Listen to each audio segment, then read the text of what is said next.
Dabar LRT lovio gynėjai, Monikos Garbačiauskaitės Budrienės, teisme eina LRT tarybos narys Vilniaus gatve, Gedimino prospektu ir jam siūlo duoti snukį, susidoroti siūlo ir panašiai.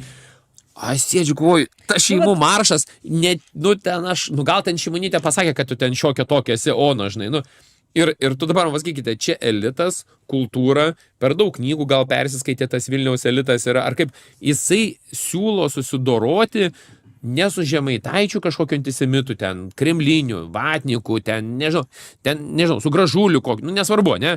Bet siūlo susidoroti jų bendruomenė žmogumi, menininku. Tai yra žmogus, kuris visą savo gyvenimą atidavė meno, švietėjiškai veiklai, ūkdymui, ten auklimui ir panašiai. Tas pats Vilniaus elitas, su pačiu Vilniaus teisme, tai žiurkė su žiurkė, ne, ūkiškai nori supjauti. Rasidžiu, galvoju, galvoju, čia hebra varom.